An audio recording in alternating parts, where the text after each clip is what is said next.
njala kuwa akalowoozo kano okawuliriza bulungi nnyo. Akalowoozo kalo njala kagenda eri abaana b'obulenzi n'abaana b'obuwala. Abaganda tugamba nti olukula luyonka ogwalwo. Nti olukula luyonka ogwalwo. Olukyo olukula. Nti omuzadde ena bw'akula mu myaka wattu abaana be atuuka ne batandika omulabirira. Mu ngeri emu endala. Naye komuliro njala kugamba. Bw'oba olina kitaawo nga yakulabirira bulungi, yakuzaala, yakusomesa, yakulabira buli kimu ng'oli bulungi. Bw'oba olina maama wo nga yakuzaala n'akulabira n'akusomesa ng'oli bulungi essaawa zino. Era nga bazadde bo bakyaliwo oba ng'omu ku bo waali. Nkusaba otwala obudde ogende olambule ku mukadde oyo bw'aba gy'ali, omutwalire ekigula magala eddiba, omugulire ku nnyama, omugulire ku twenge, omwebaza okuzaala. Bw'abanga mukadde omukyala waali oba tata waali, nkusaba gy'oli yonna fuba okulaba ng'olaba ku muzadde wo olw'ensonga abazadde bano nga naddala tiyakusuulawo. Biri bintu bibiri. Waliwo omuzadde atatwala buvunaanyizibwa n'omuzadde atwala obuvunaanyizibwa. Bw'abanga omuzadde yakubeererawo mu bulamu bwo nga yakuzaala n'akusomesa n'akukuza n'otuuka okuba obulungi, muganda wange yonna gy'oli, nkusaba Bibuli etugamba nti emikisa gye gibeera mingi nnyo ku nsi kasita obanga oyagala bakadde bo, era bakadde bo bebe Katonda asookerako ku nsi. Essaawa zino oli myaka emikulu naawe ozaddeko owulira obuzito bw'abaana abo, naawe atannazaalako naye ng'oli independent. Essaawa zino owulira ebizibu bye weetisse. Olina okunoonya ssente z'okulya, olina okunoonya ssente z'okupangisa, olina okunoonya ssente z'okuwambala, olina okukola buli kimu kyonna. Naye jjukira abazadde bodde wano nga bakuzaala, baakulabirira, baakukuza okutuuka w'oli. Muganda wange bw'oba oyagala emikisa emirungi, muzadde wo n'abanga mubi nnyo, as in physically nga mbi, asigala muzadde wo. Kwata buli kyonna ky'olina ogende olabe ku muzadde wo, kubanga ye Katonda w'oku nsi. Bw'akukiikira ensingo ng'oli bulungi, tojja kuba bulungi, kubanga ye yamala obudde bungi nnyo ng'akulabirira. Okujjako nga yakuyisa bubi oba yakusuula, noba tiyakusuulawo. Bw'oba otudde ku dining olya n'abaana bo, ovuga emmotoka weeyagala, naye nga muzeeyi gy'ali talina adde ssente zigula amafuta mu ttaala. Bw'obanga otudde w'oli ng'oli mu kulya KFC oba oli mu kulya buli ky'oyagala kyonna ekyebbeeyi, oyambala bulungi, otambula bulungi, nga muzeeyi talina adde engatto mu kigere, nga n'essaati egubiisidde, maama talina wadde kadde gy'ateeka ku mubiri, naye nga gw'oli bulungi, osula mu bbala, osiba mu bbala, weevuga, okola ki? Nkusaba muganda wange, buli maama lwakiika ensingo, buli twata lwakiika ensingo nga yakulabirira bulungi nnyo, kiba kitegeeza nti emikisa gye gibeera mitono nnyo. Njala okukujjukiza nti emikisa gyaffe gyonna giva mu bazadde, kye kisookerako ddala. Ekyokubiri nti omuzadde oyo ye looyawo asookerwako, ojja kusigalawo ye ng'agenze. Eyo gy'agenda ffena gye tugenda okwolekera oluvannyuma, tulinayo abaatusookayo be baba batukwatidde ebifuno tubulya ki ekigenda okukola nga ffe twakajja. Singa Katonda amujjo n'amutwala. Fuba nnyo okulaba mu bulamu obw'eddembe ng'ogenda olambula ku maama wo, olambula ku taata wo, unless nga yakusuulawo teyakulabira. Nabanga yakulabirira, nkusaba otwala obuvunaanyizibwa. Nga bw'owulira nti weetisa obuvunaanyizibwa ku myaka gyo, kwati weetika obuvunaanyizibwa bwo okutuusa w'oli. Nga bw'owulira nti ensi nawe olumu ekulemerera, n'omuzadde ensi yamulemererako ng'akulina, naye teyakusuulawo, yatoba naawe mpaka lwatuusa olwaleero nga naawe oli independent. Omuzadde kintu kikulu nnyo mu bulamu, atamanyi gy'ava, tamanyi gy'alaga. Ky'okola banno toyagala bakiikole. Embeera gy'oyisamu muzadde wo ng'olina ate nga yakulabirira, y'embeera n'abaana bo gye bagenda okuyisaamu. Olw'ensonga guluma yaguzza, olusigenda luvuunula ne buli mukitegeere. Njala okugamba nti singa teyali ye tewandibaddewo. Oli ajjaga nti ani yamugamba nzaale, enjogera yababuyabuya. Omuntu yenna ategeera awa ekitiibwa omuzadde we mu ngeri yonna esoboka. Yagala muzadde wo, mulabire mu nnaku ze zisembayo, era kola buli kimu ekisoboka okuba nti olabira muzadde wo bw'abanga yakubeererawo, kubanga singa teyali ye nawe tewandibaddewo. N'olw'ensonga eyo ke kabadde akaloozo ka leero, njala tandika vidiyo eyatuleese olwaleero. Eno olwaleero Sunday special mugenda gitegeera bulungi nnyo. Njagala mumpitire president abeere ku vidiyo ya leero. Njagala mumpitire Christopher Damulira Kahanga Muhanga akulya CMI owa iso nakulya police n'ennyanja tibahabulwa tusimbule video tugenda gikwata mpola era ngenda kubeera mukkakkamu mpola naye simanyi ngimalaku nga ndi mukkakkamu okusokera ddala buli muntu yenna nkozeka video kade kadakika 20 mbadde mu t-shirt ya cream eriko Balenciaga video njitadde ku mutimbagana gwangu wa YouTube nja kujja link njite ku Facebook akawungezi mbawadde nembaga mbateddeko tenembagamba togwa mu bafere wewala bafere lwaki abantu bangi bafiirwa sente zaabwe ku online o apps obuli ku online obukola business z'okukyusa ensimbi okutereka sente noziza zisaamu bu app bwefula nti buyamba abantu nomaliriza nga bumanyaze n'ebirala bingi mbyogeddeko mu kavidiyo ako okusinzira nti abantu bangi babbiddwa munako bbiri babega abantu babbiddwa obumbi obusukka mu 10 omubende naye nga ababbye manya gabagamba noogo abafera abali awo abatudde okubba abantu kale genda olabe video yange eyo badde mu t-shirt ya cream ngeriko ekigambo Balenciaga ngenda kukwata link njiteeke ku YouTube Facebook page zange zonna then ojja genda olabe video eyo amagezi gakuweba munno bwono bawe buzabuza ngafukaana abantu bangi bali mu kufera olwokuba tebalina information fano kyetukola tuba tubagula maaso buli nsonga yonna ekola ki etandika alright akatandika tandise buli muntu yenna wooli nkusaba n'obuwombeefu njagala osabire nnyo muzzukulu wa Buganda era president wa Uganda yalondebwa mu 2021 Robert Kyagulanyi Ssentamu wonna waali mu bintu byonna byokola ng'oli comrade yagala enkyukakyuka nkusaba luloozi okuka osooke muteeka mu ssaala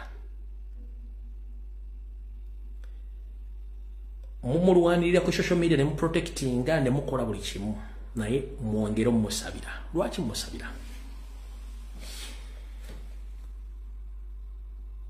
dira ekibiina kya National Platform okijjemu Robert Kyagulanyi Ssentamu nga bw'onoddira eggi n'olijjamu enjuba bw'oti kitegeeze ddi lesigadde terina mulamwa kati bw'okwata Robert Kyagulanyi Ssentamu n'omujja mu ggi eggi liba terikyali ggi nabweto njala kugamba sabira nnyo Robert Kyagulanyi Ssentamu buli wabeera ku mukolo oba ali mu Uganda oba ali wabweru wa ggwanga ekitono nnyo aba yeetooloddwa abantu abalina mission ey'okumugyawo abatasukka 5 nkiddamu buli lwoba ng'okola ekintu kyonna sabira muzzukulu wa Buganda Robert Kyagulanyi Ssentamu oba ali mu Uganda oba ali wabweru bwa Uganda buli wabeera aba yeetooloddwa abaagala omugyawo 5 nga ne wooteri z'abaasuzeemu zibaka at least abantu 2 nga balina mission eyagala omugyawo kati nkusaba wonna wooli sabira Robert Kyagulanyi Ssentamu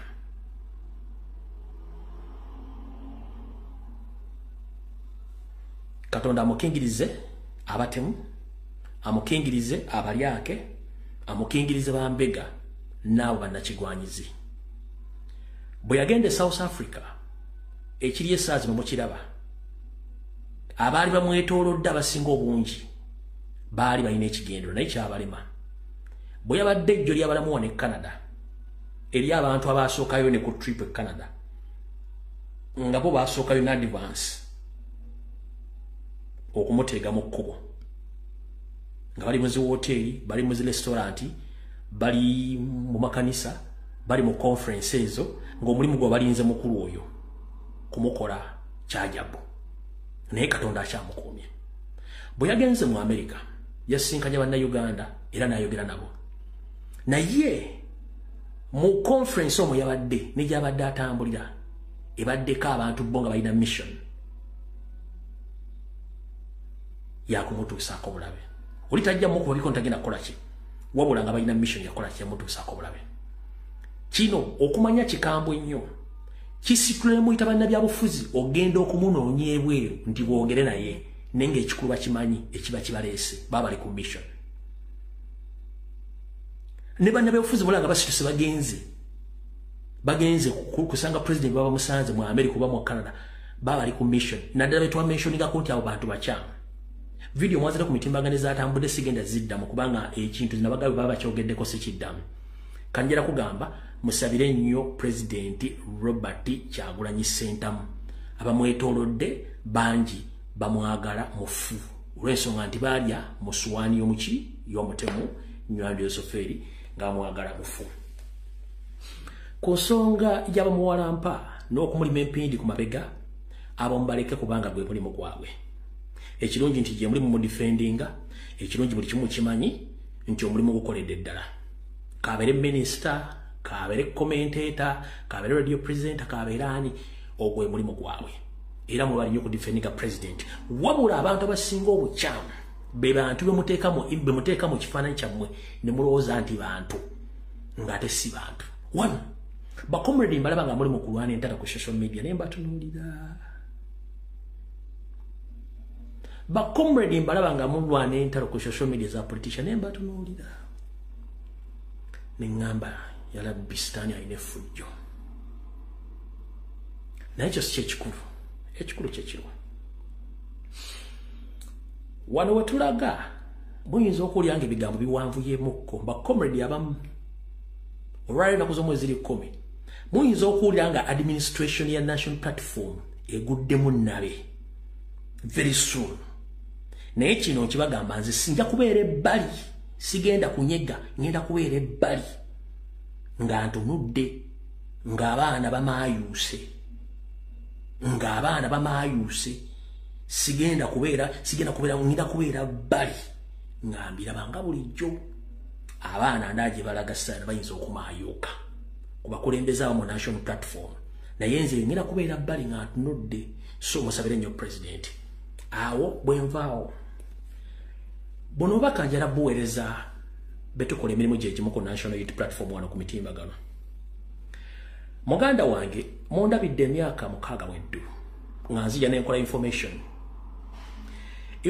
gyenkola ngivunaanyizibwako sivunaanyizibwa ku butya bw'ogifunye wabwa ogitegedde nvunaanyizibwa ku butya bw'engifulumya nkugamba nnyo nti byenjogera byange oli waddembe obbiwuliza oba otabiwuliriza obbitwala oba otabitwala wabula abagufudde omugano omanyinze kuva dda nwana entalo zange silently n'abantu ne bazirwana olwali njagala basiikira ekifaananyi nzija nempa information wano 99% lebeera accurate era netuukirira no one can come out and say that Dumbuya kino yakyogedde kituufu okuggyako abatono abo abasigadde bonna basooka ne basirika kati bwe nzija nenkola video nakuno kwebala essaawa zino bajja nga bazze kuwulira ayogedde ki agambye eki kugamba ng'omulimu gwabwe gwakwagala kumanya Dumbuya yagambye eki kino bwe yakyogedde bwa tusobola kikwatamu tutyo kikyusa tutya si gwe gusoose si mwe musoose kuva nga ndi ku kyoto n'okutuuka olwaleero eri abeeyitanga bastruggle ng'ebigo byenjogera babikonvatinga mu message bozi baagala bawulire ne public kati gwe comrade ajja ku TikTok ajja ku Facebook n'okola video nga otaddemu amannya gange otaddemu ekifaananyi kyange nga diffusinga obanga diffusinga information gye mbanfulumizza nga ogikonvatinga mu ngeri gy'ogyagala muganda wange njagala otandika okukola video buli lunaku ng'owa information nga yanjawulo buli lunaku nga yanjawulo nga bwenkikola bw'obanga ogamba nti osobola ng'olina omutwe era ng'olina information nga gwe togenda kola kigudde mpapula zaamu oleba kyeboogeddeko gy'okyogere kubanga gy'emirimu gy'abasinga obungi mubeesinga gundi kyayogera ekyo jyanoyogera ku ne njagala ojje ng'okutta essimu gy'ofunye information for 2 hours wa information buli lunaku nga bwe nkikoze myaka 6 ojja okikole temukisobola wabula olina jjanga ekikulu kyazza Dumbuya yayogedde ki nkiddemu nkikyuse ndabe nti mulwanyisa nwanyisiddwa almost abantu abasukka mu 13 ba bloggers they are nowhere to be seen njala kutegeeza omulimu gwenkola gwe gunsibidde mu diaspora nandibadde naddeeka ndi refugee lwa information gyenfulumya gwe gyotasobola kufulumya byenjogera bino sikamula mubisi kubanga ne TV tesobola byogera nze njagala okuddeeka era abantu bangi bakulanga Dumbuya okola kyawaki togenda nembaga please nwana kuddaka kubanga nandigambye ebintu bino bivemu nsirike sikyasobola kudda mabega sikyasobola kudda maaso kyasobola kuyimirira wakati nina genda maaso kati gwe nkulaba ng'okutta ebigo byenjogera ate oyagala bikyusa nga bw'oyagala sigenda kuwa budde nwanye entalo nyingi nnyo kati mu budde wamu sibulina njagala okwata essimu ng'oleeta different information on every time you come on social media ng'oleeta bw'oba togirina please hold on togenda kukwata ssimu yo otandike ku diffusing nga wakudiverting abantu ku byemba njogedde mba mbimanyi mbadde mu politics emyaka 30 mwegi actively yensonga lwaki nzija nembaga ebigambo bino so si nti simanyi politics bwe mba njogedde nejja ati according to my understanding ne history ne experience genda mu byobufuzi kino kyandibadde bwekiti gwe nojja nti yayogedde obisimanyi alumba gundi please baso girinjedde ku City Square jukire badde ina gyeva mu kyalo totegedde bandi be yatisse tokolanga comment ngoli ku City Square abasinga obungi muri ku City Square okolera comment tomanya basi mu kyalo gyevudde esanze bisiko ki kati yenze gye tuvudde wala okutukano bwe ngugamba nti kino kyandibadde bwekiti gunaga kino yagalibwa ati kino kyandibadde bwekiti mukulu entegera FCM abalamuli ba commentator you are just commenting not analyst oba temuwanya information okitegedde bulungi nnyo so njagala kugamba nzize mba information njesiga njifulumya nga yeeyo goba tolina information zipap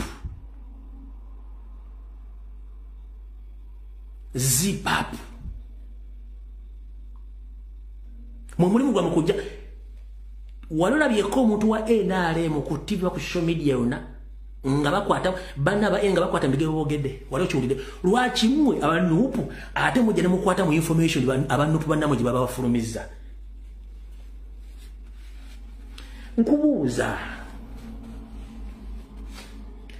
benwanaganyira emyaka mukaaga about the information gwe temujja kusobola lwaki aba NRM aba NRM bakola propaganda bakola black mail balumba Kyagulanyi teri wa NRM bagandi mwakoze oba kino wakyogedde bubi lwaki gwe yeyite wanumba talina information ate gwojoga nti gundi video nwagikoze bubi gundi eno gulwayogedde kino wakeda please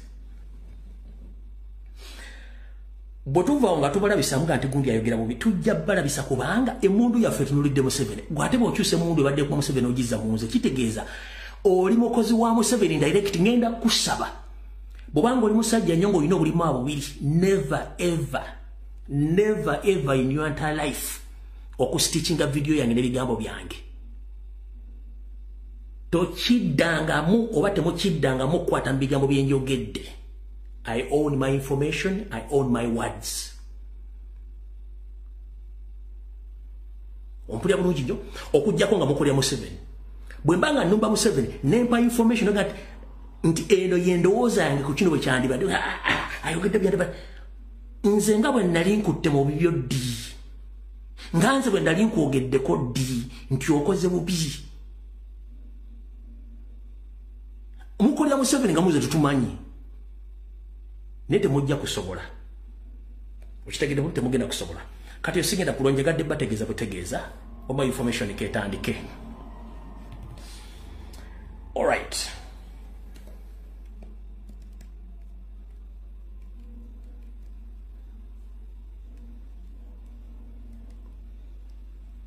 Mpemu akadde wano right. Okusookera nja kusaba mwenna abazira kisa aba national platform n'abantu abali e Kenya bakomere abali e Kenya tubasaba mutuyambeko ku mwanyina ffe gwe bayita Alexandria Marinos eyakwatibwa nga tukyali mu struggle wano n'atulugunyizibwa mu tocha chamber za Museveni n'amala n'ateebwa nga ali mu mbeera mbi omukyalo n'ali Kenya naye embeera esinungi kitegeereza okuba nti baddamu bamulumba e Kenya ne bamuwa obutwa mu ngeri etakola bulungi. Ngenda kusaba muntu yena muna Kenya muna Uganda ali Kenya n'abaana Uganda bali mu nsi yonna amujja kunoonya omukulu eyeekolera oba munoonye Pastor William Asimwe tusobole okuyamba muganda waffe ono mwannyina ffe Marinos bambi embeera gyalimu sinungi abasajja bamukola ekikyamu wuuyo yembeera gyalimu mbeegayiridde bambi buli asobola nonya Pastor Wira asime oba nonya eyekolera basobole okuba nti muyamba omukyalo ono kitegeeza okuba nti badde mu bamu obutwa mu ggwanga lya Kenya era ali mu mbeera mbi yoyo bambi yeetaaga obuyambi yena omuntu yena basobodde okuba nti ayamba omwannyina foono please amuyambe yatuusibwako obuvune mu safe house gye bamutulugunyiza so yena asobola okuyamba omukyalo no please muyambe Marinos bambi muyambe alright awo tuvuddewo kati katutandike ne information entuufu yatuleese kansule Christopher Damulira atuuse ne banne njagala mutambuliza video ene etuuke ku Damulira etuuke ku Museveni etuuke ku Semwai etuuke ku Iso etuuke ku police etuuke ku buli omu abaze bangoberera omwaka guno nga gutandika nababuulira buteebe bali bateeseteese okukwata president omusibako emisango gy'obuyeekera n'obutamukkiriza kwesimbawo bamuteeke mu kkomera mugguleko emisango gy'obuyeekera ennaku zino bibadde bikendeddemu olw'okuba nti mbadde mba expose nga kati olwaleero naddibanga Promax azze naddibanga Promax akoze eki azze sisobola kulaba kikyamu kigenda kutuuka wuneesirika ensonga lwaki program gifudde Sunday special 1 mukulu Christopher Damulira Kahanga Muhanga Muhoozi Museveni n'abakulira Isole Semwai enteekateeka yaabwe empya ey'okusiba pulezidenti gyendeesa olwaleero enteekateeka yaabwe empya ey'okusiba pulezidenti buteesimbawo mu kalulu ka 2026 kabuzaako omwezi gumu okwewandiisa yeena empya eyimiridde etya mujjukira nti Christopher Damulira yaweebwa ssente okutandikawo ghetto structures zino baazikola nazigenda nazikola mu Kampala Mukono Wakiso Ntebe Masaka Mbale wa yonna gy'akozeko structures naddala ewali stronghold ya national platform at first we thought nti bagenda gikozesa mu kalulu wano okukuba okucyanka n'okuwamba yes bagikozesaamu awo era ebadde bakoledde okutuuka lwe bacyankana nakuwala Museveni ng'agenda okuwandiisa kati waliwo ekipya kye tutamanya naye nze nakisensingako nti kijja kubeerawo alright ekitongole kya Chief Counsel of Military Intelligence ekya Semwai ekibadde kikulira James Birungi saako ne Charles Oluka yali wa Iso ne balonda omulala kati abasajja bano bagezaako nnyo okufuula ADF bagirireetinga ku presidenti batezeeteze bobomu mu Kampala butalina makulu buganya okukwatayo kati ye nga Christopher Damulira alina kyazimba indirectly 1 bayina enkofira n'okugazeetinga enkofira za Nuupu engatto buli kimu kyonna kyali kigendere nga kiteeketeeke ono naddibanga Promax kyali kiteeketeeke nga baloza tetusobola kutegeera kati nga bulijjo basookayo mu maaso kati kandibage alright kati mu kugazeetinga enkofira zaffe okugazeetinga uniform zaffe baleeti biki byonna baali balina kye bapulaninga era ne bagenda ne bafulumya ebintu byaffe ebyo mu bungi babirina n'okujja okumenya ekitebe ebisigadde bwe babiwamba babikozesa mu ghetto era mwalabyeko Minister Balamu ng'agamba nti abaana bali mu Kampala bakuba ne babba abantu baana ba national platform naye twali twamusookayo ddayo tumuleka n'abeereyo kati mulina kye mutama kibadde bategese era nkiwa ndowooza ne mukudda kuno president mukudda kwe bwe badde bateekerateekera omukwata oba bwe baba mbuusizza abayinza omukwata wiiki eddako batya Christopher Damulira abasinga mujja Christopher Damulira Kijambia ono oyo Kijambia oyo mumula bulungi nnyo Maria Mungu oyo kati Maria Mungu oyo bamuwa almost billions 2 billions okutandika okuteekawo obubinja bw'abayeekera obubinja bw'abayeekera buno nga babutaddemu mu bifo ebyenjawulo naye nga obubinja buno bugenda kuba bwambadde engoye za national platform era obubinja buno buli memba akalimu bamukolera dda fake ID eya national platform. Do you copy that, Christopher Damulira? Obubinja buno bw'abayeekera bwe bamaze okuseetinga buli mwana ali mu kabinja kano bonna bava mu ghetto structures za Damulira. Buli mwana alina fake ID eya National Unity Platform. Abayekera bano bali ebuyukwe nga bana abebuyuke bakontrolingibwa kawaawo bamuyita Henry Kiyimba oye controller we bayekera bebuyukwe aba ghetto structures. Abegalilaya bali wakati we 175 nga bano bali mu kitundu ewali empuku ya Ssekabaka Kalema. Empuku yabamanyi egalilaya wali empuku ya Ssekabaka Kalema eno gye bali batendekebwa era gye bekwese ngira bali mu Ngweza National Platform abo boje bali mu 175 batendekebwa. Mu Mabira Forest mulimu abayekera aba ghetto structures ezadamulira. Bano bali ku Jinja Road mu Najjembo mu Mabira mwe bali bano bali 1200. Christopher Damulira ompulira naddibanga Promax. Buli mwana anaba akwatiddwa yenna ajja kuba ina endagamuntu ngera aina membership ya Kadi National Platform. Waliwo abali ebuliisa eri wali amafuta bano bali mu 10+. N'okulirana oil refinery oba oil fields bano bo gye bali bonna. Christopher Damulira bakomandinga Kahanga Muhanga n'abalala.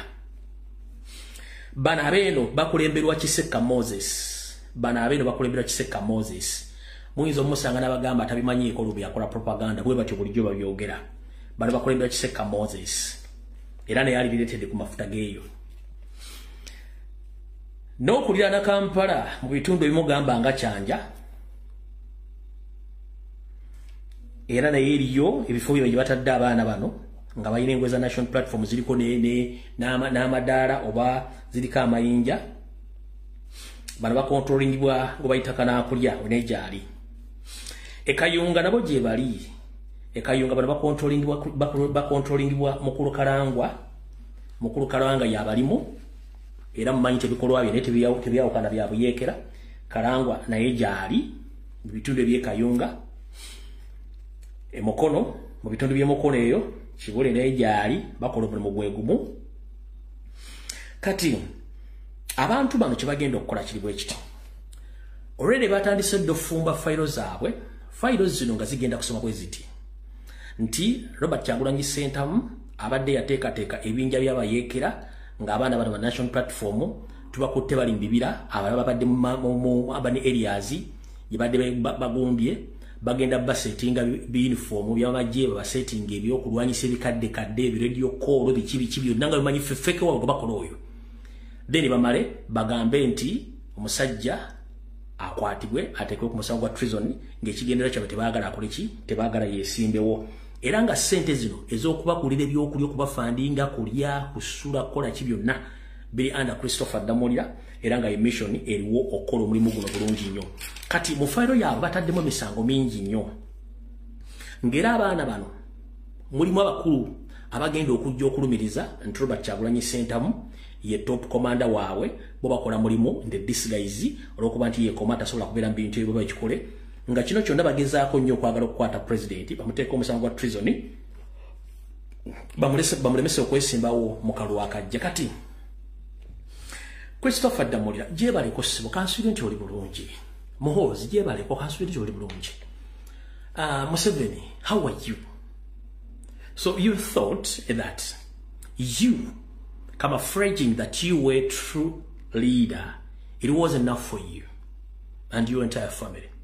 I'm here to inform the international community that soon or later your government, with the help of all security organs, you are planning to blackmail His Excellency Robert Kyagulanyi Ssentamu on his return so that you can arrest him and you charge him with the treason cases because you've already used your security organs to plant so-called rebels and they're already having NUP membership cards with NUP attires in different areas of Kampala, Mukono, Wakiso, Kayunga, and even in the western side of the country that they have been dealing with Robert Kyagulanyi Ssentamu to set up rebel groups. So I'm here to inform the international community. Whatever is going to come out very soon, implicating that Robert Kyagulanyi Ssentamu had been leading rebel groups in Uganda, that is a false information and blackmail. And those are old tactics of Museveni by defeating his opponents to the extent that he doesn't want to be defeated in any field. And he had been doing that all along since 1986, whereby he created Kony, Joseph Kony himself. He created Alice Lakwena and other rebel groups, including currently known as Allied Democratic Forces, which operates in DRC Congo. All those groups are formed and funded by Museveni. During the Kony War in the northern part of Uganda, he was using Kony to kill the northerners at the same time is taking the huge opportunity, or that time using that chance to take over the land which belongs to those people by forcing the Ugandans in another part of the country to be taken to concentration camps. That's how they got a chance of taking over the northern part of Uganda. So the same thing now is creating right now. He wants to use that opportunity to create rebel groups within the Uganda region to implicate His Excellency Robert Kyagulanyi Ssentamu. On his return or later, he's going to be arrested and he will be tried in the martial court to block him from standing in the coming elections. He's using his blue-eyed man, General Christopher Damulira. He's using his brother-in-law, Kahanga Mohanga. He's using Kandiho, CMY boss, and ISO boss to do those data work, to do those data jobs. So I'm here to inform the international community, whatever comes out very soon, be aware that that is blackmail. For instance, this week, the army spokesperson, Felix Kraije, openly came out and said that UPDF and other security organs are ready to crush National Unity Platform supporters. This week, which we are concluding today, the army spokesperson, the army spokesperson, Felix Kurimbaje, a man with a disability, he came out publicly and said that they are going to deal with the national platform. They will crush them. You can ask yourself, if is the real spokesperson of the UPDF, where did he get the audacity to produce such statement on the national television that he's going to crush, or UPDF will crush the supporters of national platform, mostly the so-called ghetto youths? Because behind the scene, for them, they know that they have already created their rebel groups within Uganda, which are going to be used as a bait to arrest Robert Kyagulanyi Ssentamu very soon, upon his return or later, because they want to block him from standing in the coming elections. But during his visit in Canada, His Excellency Robert Kyagulanyi Ssentamu, when he was addressing his supporters, he openly informed Museveni and his friends that we, the NUP supporters, we are very peaceful people. We want to change power in Uganda in a peaceful way. But as well, if they try to squeeze us, we are capable, we can as well use the same way they used previously when they are coming in power. But that wasn't the statement which he was meaning. He was just telling them that, please, let us use the peaceful way of changing power. But if you force us, we are the young generation, we can as well use the same way which he used in 1980s. So as we speak right now, Christopher Damulira and his mafias, they have already downloaded that clip And that clip is supplied, is already supplied, they have already supplied that clip to security organs. They have already even given that clip to Museveni, to his son, and to all security organs. That clip is going to be used in the courts of law to pin Robert Kyagulanyi Ssentamu that he had already confirmed that he's going to use guns of force to take over power. But for us, we have the full video and we know what exactly President was talking about or what was saying. So let no one fool you that the clip which the state owns right now is the right video. No, here's the right video. Kati abakulu abo mubutamanya bwabwe badidde ka clip president keyabadde Canada nagamba ati tuli bato tulina amaanyi buli kimu tukisobola naye twagala kyusa buyinza nga tetukutte munne nga n'emmundu tuzisobola tuba twagale n'ekyo si kyekikulu.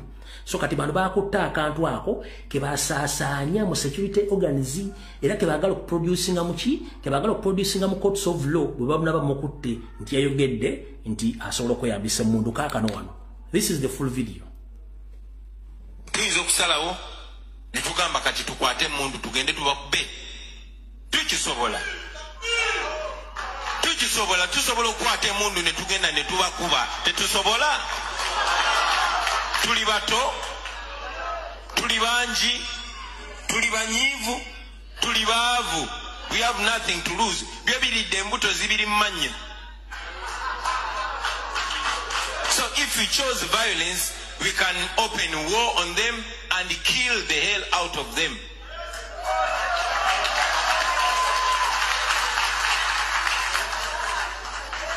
Atenga bobo wangu de nacho kikirizibwa kuba ne constitution etulagira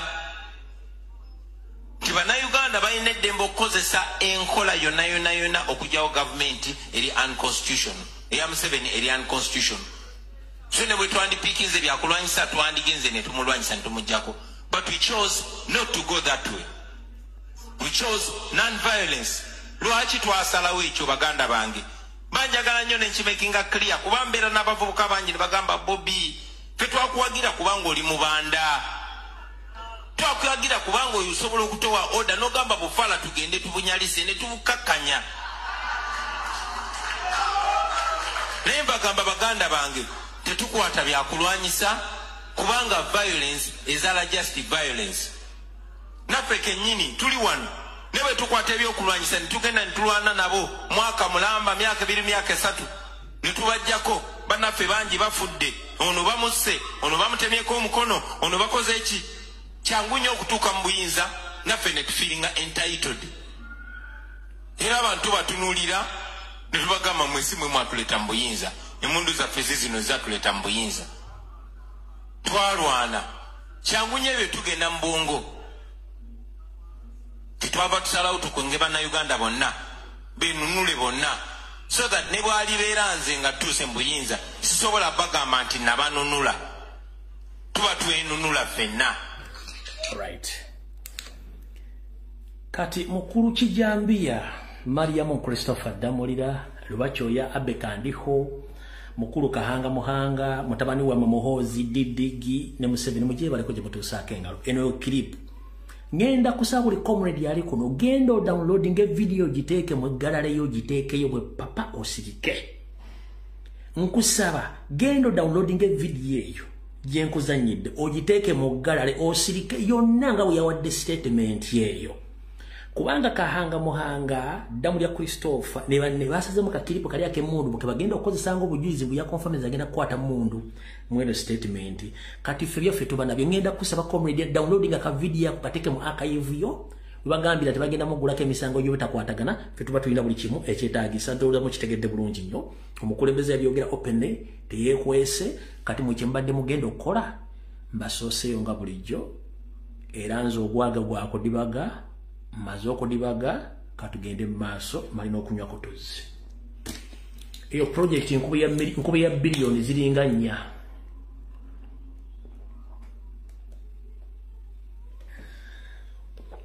eyo project nkube ya billions nya kati mononye kirala ajja kwewandiisa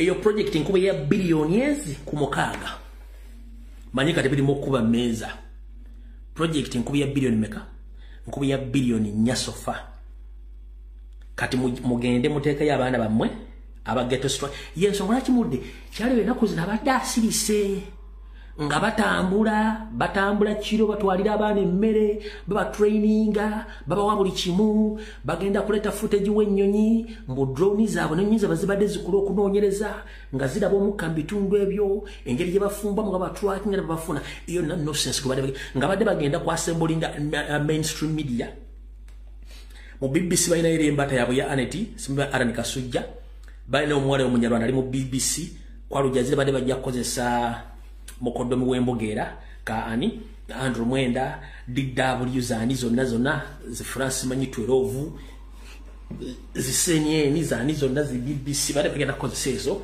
okujja okufulumya mawulire batekewo propaganda wa kati bagundi amanya gange enze nadibanga Promax ye program ya lero ya ku exposing kati eyo project yonje kuyoro ku mutwe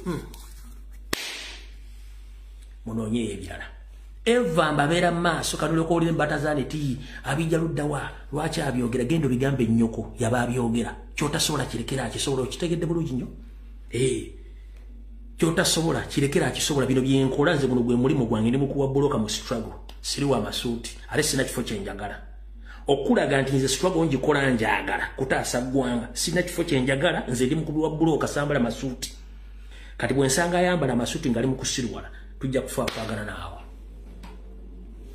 kitegedde bulungi kati mukulu Christopher Damane bannamwe mbona bwade mutese ekintu ekyo yeso ngolaki abadde asirise ennaku zino nga bali mu operation batambula baddeeno batwala facilitation bakola buli kimu nga ne kadi bazigabaga badde eza membership n'ebyambalo balina bagenda bwa radio call bifu bibombo buli kimu jukira twabasuuza mission yaki y'abaana bali mu komera Jibali bavudde ne bagenda basi bako obuyekera bali bateze bomu mone full figure nga robota nanga agenda okuwaka nga boogere bigambo ebyo byonna ntibiba kuba kati n'olwaleero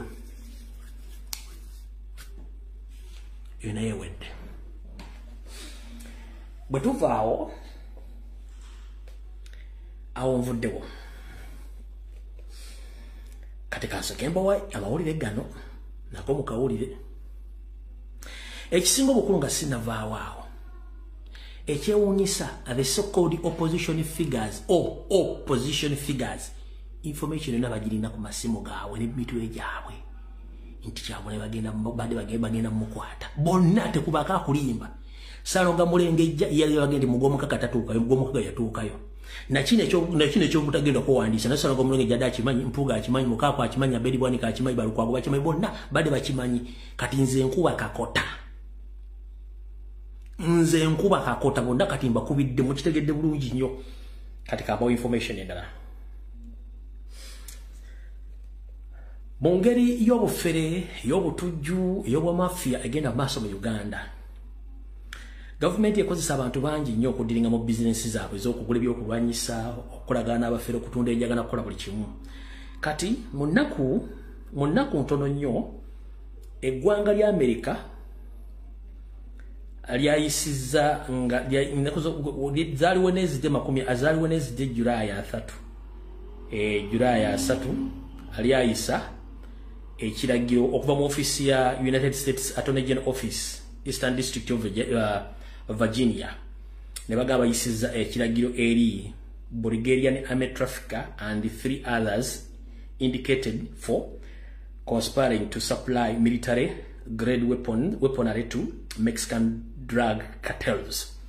Nginakuzo mwezi asatu mwezi gw'omusanvu mu office ya Attorney General mu district ya Virginia bayisa ekiragiro v'omwange nga kinoonya abasajja basatu kuliko Omubulgaria ng'olukafulu mu kutambuza ebyokulwanyisa n'abalala basatu abenyigidde mu kutambuza n'okutunda ebyokulwanyisa mu bakatero babasajja batunda enjaga n'ebirala mu ggwanga lya Mexico.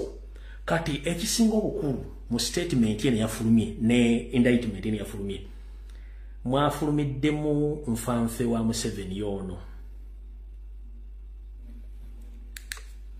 mfanfe wa Muhoozi yoyo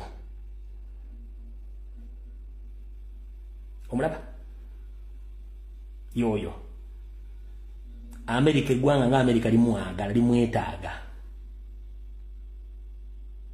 oyo bamuyita Mperirwe Michael Katungi yesimbye Butemba constituency mbumungu ambere kati Michael Mperirwe Katungi wanyampise chiniga wanyamu mpari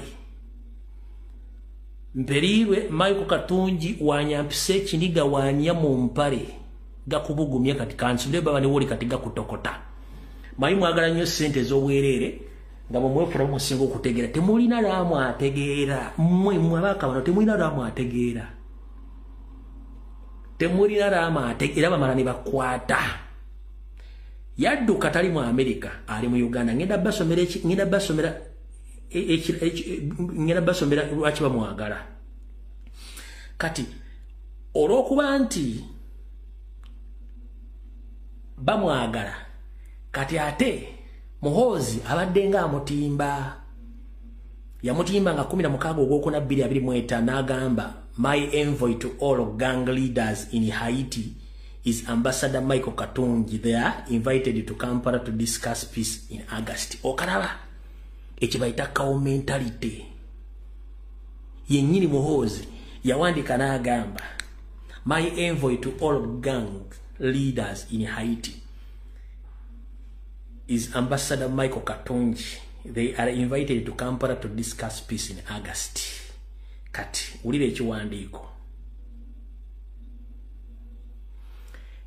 kisoma bwe kiti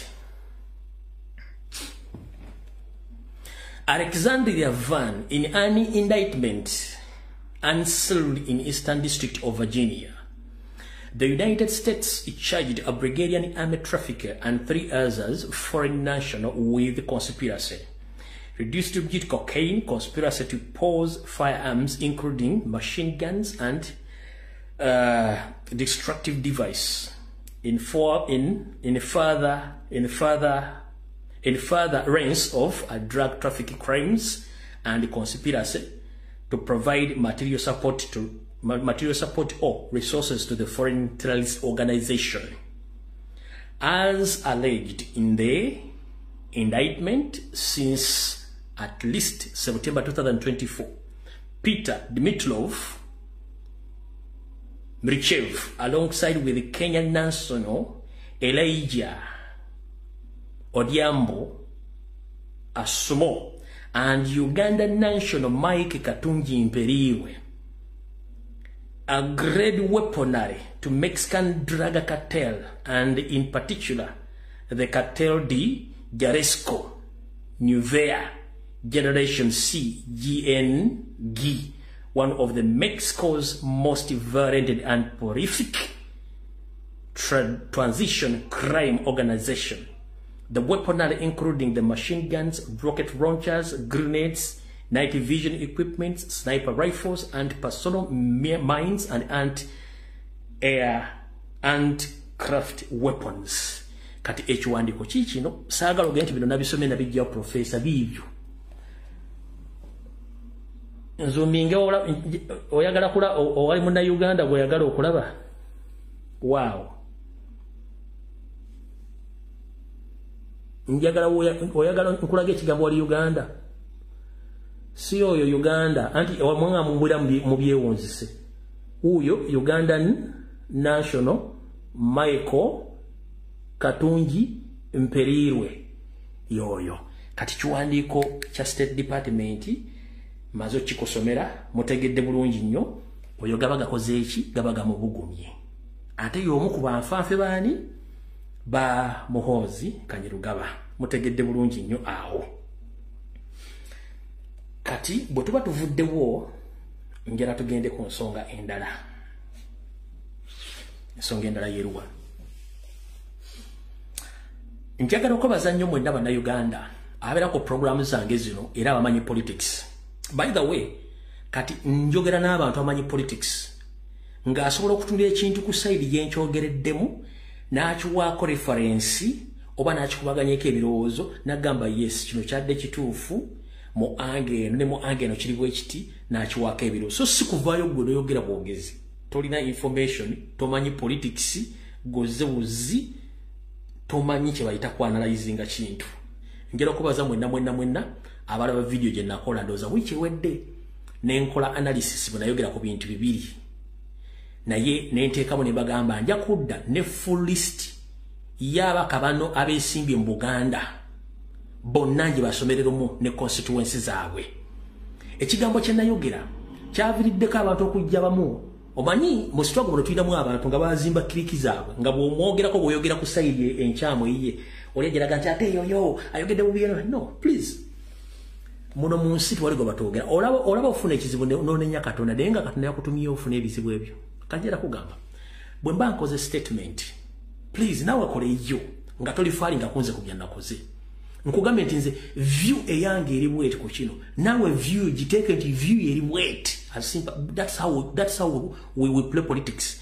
bwe ngamba this is my view nawe yawoga nti this is my view let the people decide which view is right for them so si bigenti eyo view yo fete tujagala kulabira wano no waberawo kye bayita okutunula n'okwetegereza n'okusalawo okw'abantu kitegedde bulungi nnyo kati njagala bagamba olwaleero nze siri commentator I don't comment nkubuulira view abatamanyi politics nga temwamusoma nze sinenyezebwa butategeera wammwe nze nasoma politics kuva mu ssomero mu practice nze mumanyi mu politics mulimu kye tuyita view engeri gyolamu ekintu n'olengeri gyakirabamu kati gwajja n'aduma nga tumaze kutegeera kyenjogedde kitegeeza obwongo obutono nnyo era totegeera ompulidde bulungi nnyo yes kati olwaleero nga bwe nabagambye mu wiiki eno kambaddemu ekintu kino mukitegeere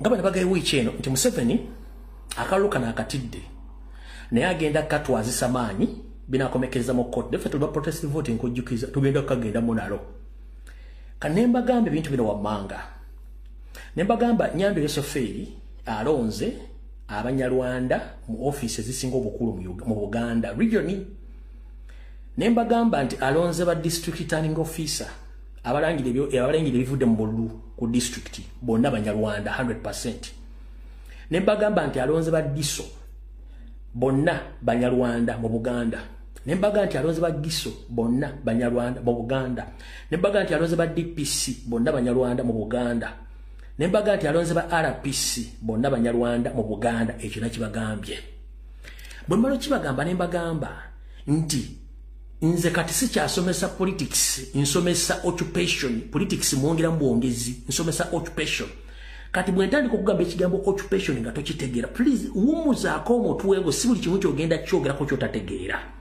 atama kibagambo kibayita occupation kiveeko nze nja kusomesa occupation nkuteremu ne politics omutegeere Museveni atuvugisa Museveni atufuga atubuzaabuza kansoke nkunyonyola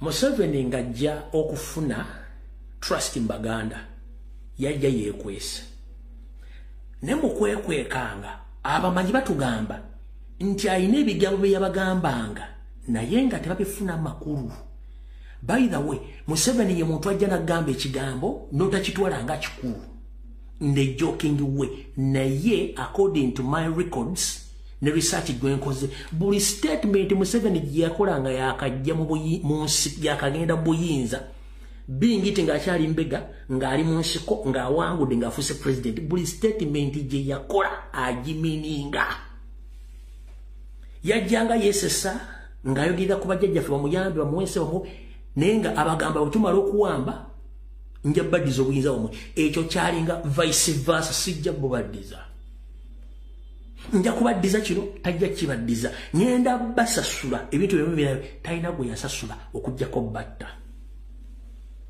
bw'amala okukozesa Abaganda n'awangula olutalo bonna n'atandika obbajjawo mpolampola byakwasaako obufu najja n'atugamba mbaleetedde otulo mwebake ekigambo kya tulo mwebake yali ensibuko y'okubonaabona ey'Abannayuganda bonna ensibuko ya twebaka otulo yali entandikwa y'okubonaabona kwonna lwaki mu myaka gy'ekinana nga bali mu nsiko bwe baatandikanga entalo balina groups ezi bbiri balinanga tiimu eyalwananga eyafunguwa barabara ne babeera ne group eyasigalanga emabega ng'eimplementinga mission zaabwe ezaali empandiike y'ensonga lwaki Museveni yakugamba we had a mission even if Amin didn't kill people or Amin was a good leader we had a mission. Did Museveni mention that mission? Did anyone at that time got to know Museveni's mission? No one knew about Museveni's mission.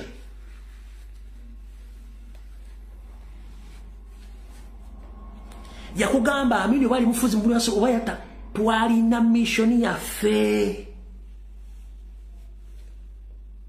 Yalina abayekera balwananga. Balina bafungwa barabara. Ngayina technical team eya implementinga ngebikolwa bya bayogeranga bibabinanga mu nteekateeka.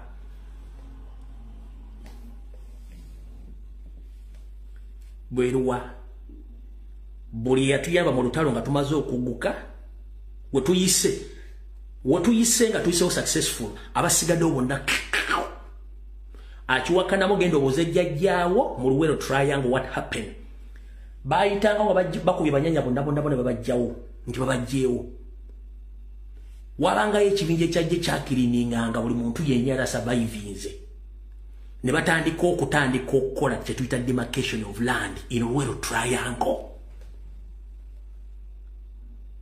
Gendo kibuuze kitaawo gendo kibuuze jjajjawo mugambe lumbuyi beyogera bituufu walingawo ekibinja nga ky'Abaganda bye bakozesanga endogoyi okulwana okutwala abanyanya nesigala ekibinja ky'aba specialist abajjanga okuimplementinga programs ze Museveni. Gendo kibuuze jjajjawo yali mu lutalo oba kibuuze bakadoga waliwo essaawa zino lumbuyi kyayogedde kituufu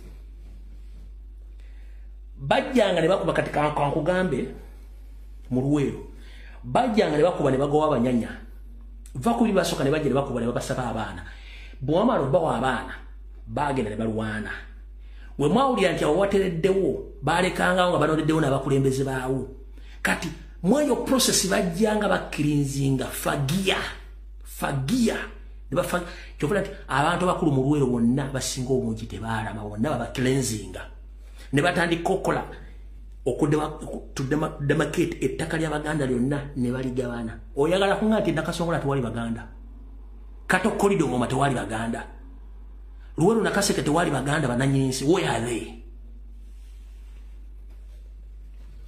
Abantu abali eGombe baliyo, abali eBusugi baliyo, Abasaka Baganda e Masaka balagawa, Abaganda b'e Kyotera balagawa, Abaganda b'e Kayunga balagawa.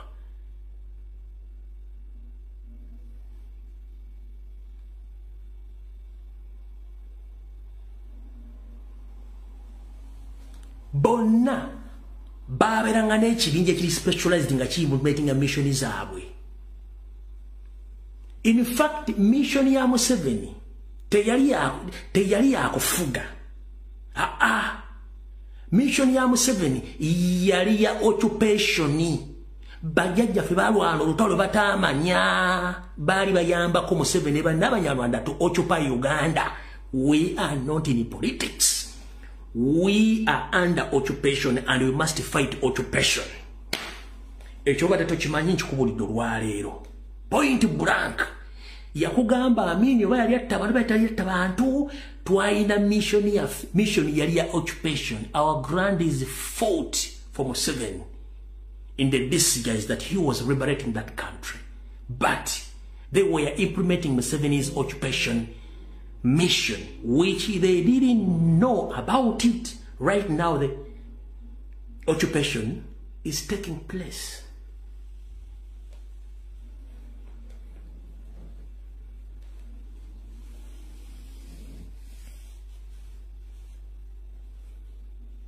Kitegeza n'olutalo mulwana temulumanyi. N'olutalo mulwana temulumanyi. Eno information gyefulumya eri more deadly than AIDS. Exposing Museveni to this international level, it's like spreading coronavirus.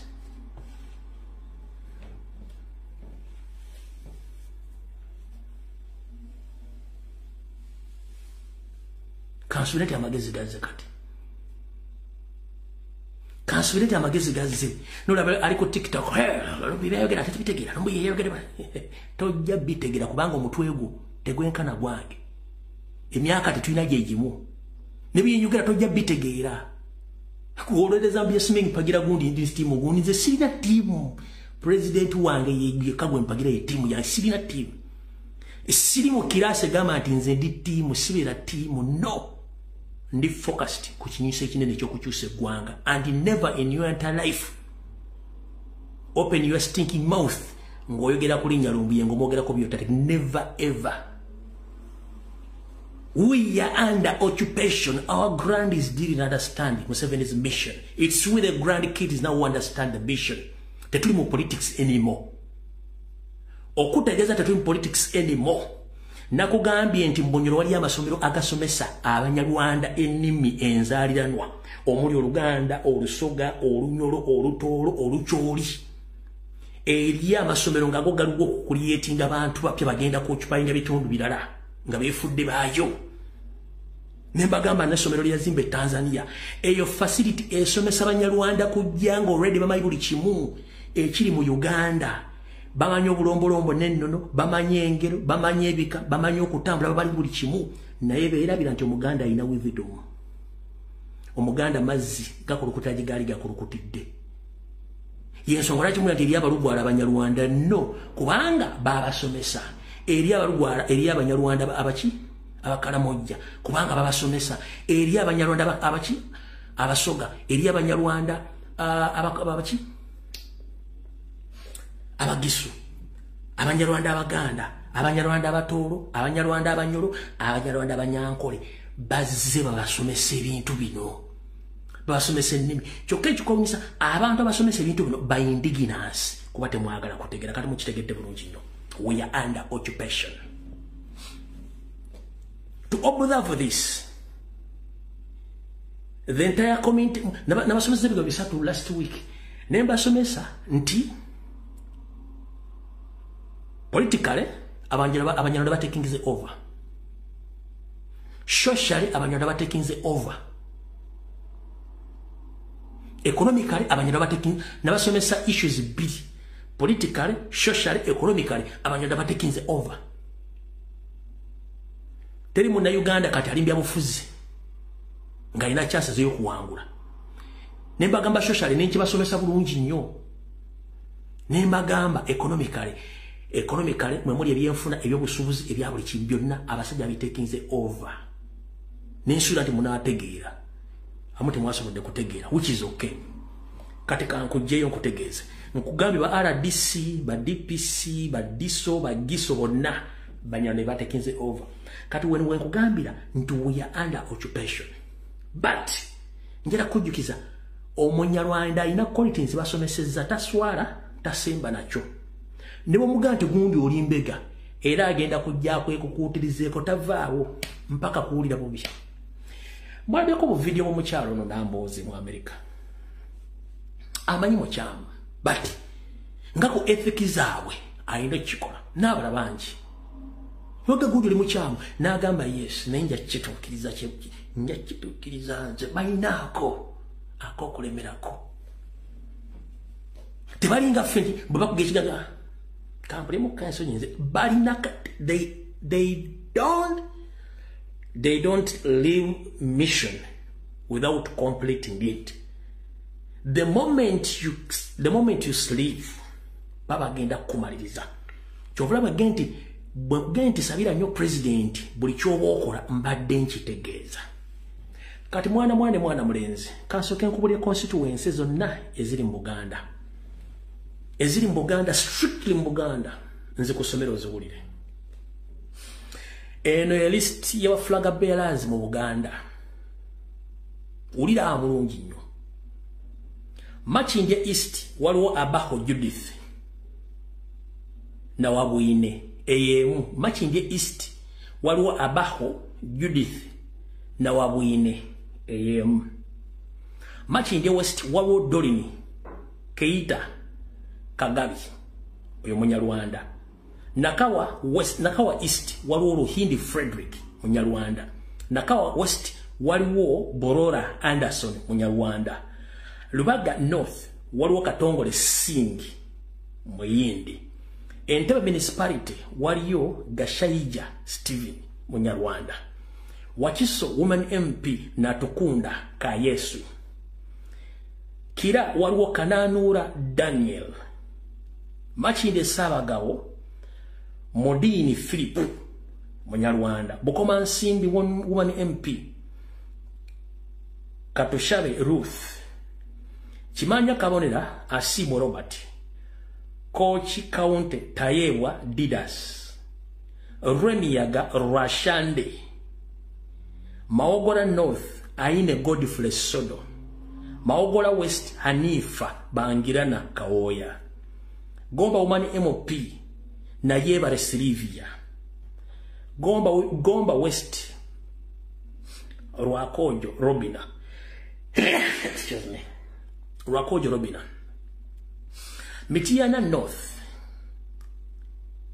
ni Shigumire Mohammed.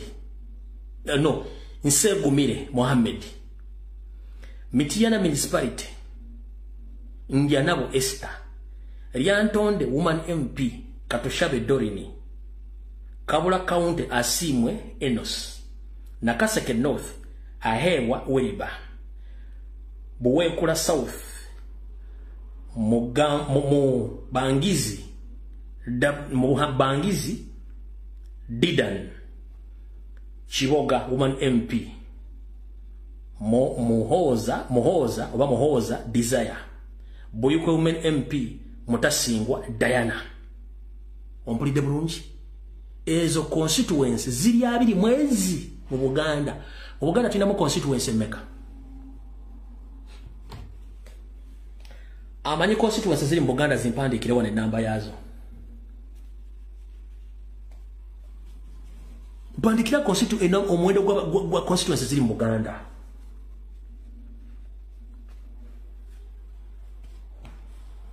Nyambo tulina obudde butono nnyo. Mpandikira n'omwendo gwa constituency ziri mu Buganda. Sobola kugulawo simu data kuteeka muli. Mpandikira constituency awo naawe. Kuno tekuli bantu balina data. No teziri 60, no teziri 39, 84, close to. Bane munyangu ize, nkola information eno nga nabwe mbabuuza, mwangu we, tulina obudde butono nnyo.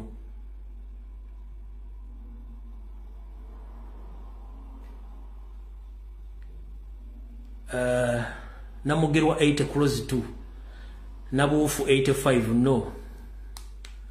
Answer like erimu 100 erimeka. Kyonna kye kiri. Ne ebifo 25 byonna biriko bachi Banyarwanda kati. Mulina kye mutamanya ekiraka kibannyonnyole. You are lucky enough that I've read these names and their constituencies. But they are those Baganda Manya.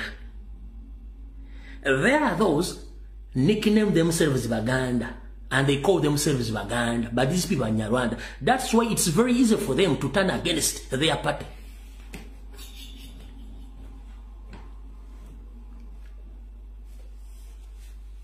Eriyo Baganda Manya nga kibanguira nnyo okulya mu pato olukwe ne beekyusa. Ekyo nakyo mukitegedde bulungi nnyo.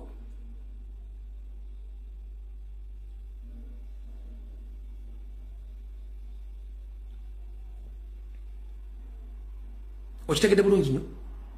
Awo nabo bangi kati mbategedde. Kati bwe nkugamba ekigambo we are under occupation, njagala okitegedde. The reason as why we are under occupation, every after 6 months, Museveni recruits either in police or in army or in SFC. But if I may ask, do we have any internal wrangle or we have external wrangles? Ekimukurutingisa amaje ne police. Kale police it sound kati population yeyongeddeko ba police tubetaaga, but abasirikale abawandiika abagazaaki buli lw'abawandiika abasirikale omutwalo by indigenous bakonga 15,000 akenda mu 5 babeera bati Baganda manya basoga manya Banyarwanda basoga manya Baganda manya Balugala manya ebitane bisigadde byonna bibeerawo ate ba making sure during the process air training bagenda ba indigenous babatire babajja mu mpolampola ba disqualifying mugero tuka nga temukyeraba okitegera kati ye system munje mutamete muri under occupation yensongolaki akola ku nsonga za akola ku nsonga zo nazo nezikwatagana kutakati mu Buganda mu Nyarwanda nambalagadda abali Minister of Land Banyarwanda abali munira Banyarwanda abali post office abali mu passport office Banyarwanda buli wambanya kubanga bakimati waliwo sectors ezetandwa banansi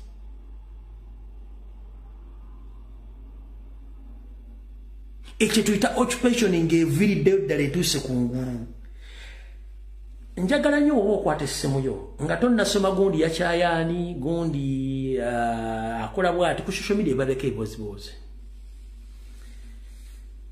njala kuwa kwa chakula birako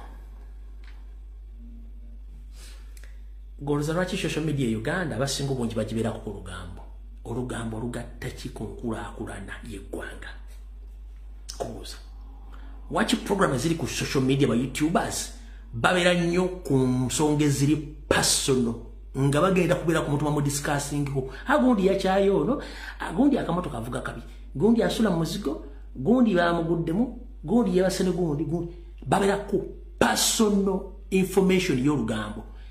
They don't talk about their country or national. But for last tulumbi abufuzi tulumbi kubanga area state gye babateekamu ngeno occupation ekula. Bobo yagala kumanya nti we are under occupation vayogere ku nsonga nga yaggwanga ojja bajja kuga nti kati ate gwe bakutiisa yesu kulwaki ffe batutiisa kuba twogera ku national matters naye nga nange natandise okudda ku mbozi z'abaagala nasimayo ono yafunye olulu tebaddamu nakunkwatako wadde okundiscusingako somewhere kubanga bamanyi kyenjogerako kituufu kati bonna abeeyita ba YouTube abeeyita ba TV presenter ba radio presenters babagamba no focus ku personal issues.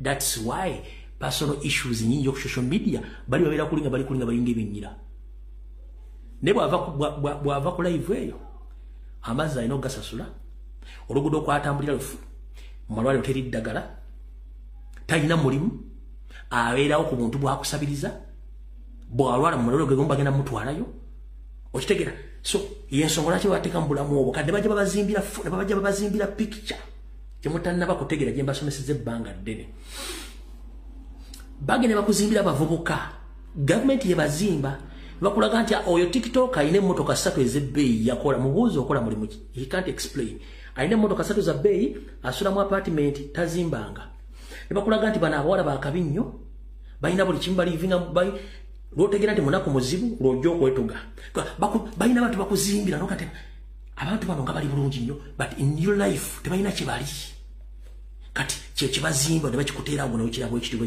ekitibwa ekityo kubanga tebaagala mwogere ki ku nsonga ezo kitegedde bulungi nnyo lwe munaatandika okusitula eddoboozi nga mwogere ekigambo kyekimu abasajja bali mu kutya bakimanyi ndoza mutegedde kati maze basigira ekifaananyi ekinene nnyo mukitegedde so muganda gwali eyo video z'enkola si za myaka gyo si za bwongo bwo teweerumya mutwe njagala okwata TikTok account yo tandika okufuna information gyenfulumya bwoba olina bolozi bbiri oba olina mabeere abiri ogifulumye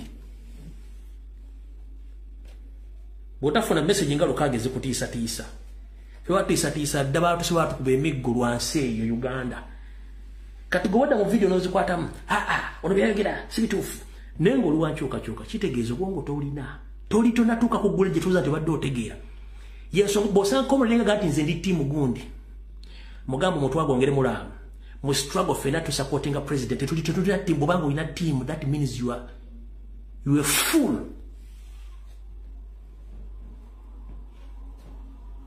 bw'osanga omuntu gaga nti ye alina ttiimu gundi oyo musiru leo mulabire musitego myaka 10 nga nti yalina ttiimu kitegeeza obwongo butono nnyo focus yaffe ya president kujjako nakyembalira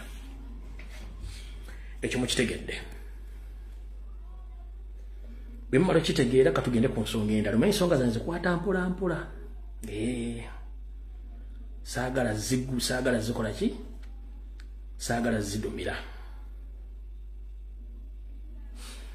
kati bakulu njagala mbasomere ekiwandiiko kino mukire bulungi nnyo kyavudde mu Uganda Revenue Authority kuba tebabategeeza tebaagala bibagamba politics tankwatako revenue egenda kukuluma politics akwateko kati uliza bulungi kankusomere ekigambo kino 25th of July 2025 nga 25 gw'omusanvu mwaka 2025 General Notes number 2218 of 2025 Uganda Revenue Authority ekitongole kiwooza ne bakugamba bati additional taxpayers to whom it shall be mandatory to issue invoice for receipt with effect from 1st July 2025 bakugambi nti kiwandiiko kino kikwata kwa bonna nga kibakakatako okufulumya invoice eri ebyo bye mukola okutandikira ddala mu gw'omusanvu 2025 kati wulira ebintu bino mbitegeere. Notes is humbly given to the general public by the Uganda Revenue Authority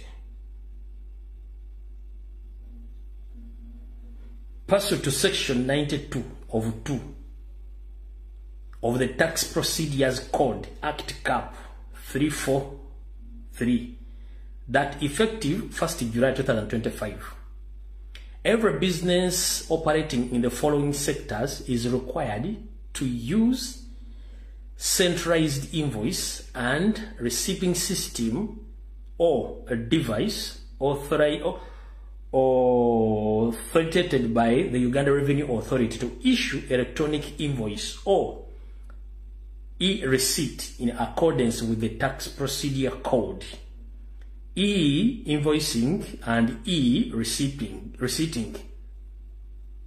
Regulation 2020. Kati ulira bulungi nnyo politics tankwata kwa kusomera ebintu bino. Sectors zino wano wamanga oba ne business category mugenda sasula emisolo nga mwino giraga obusasuzi bwajo kiki tuyita e-receipt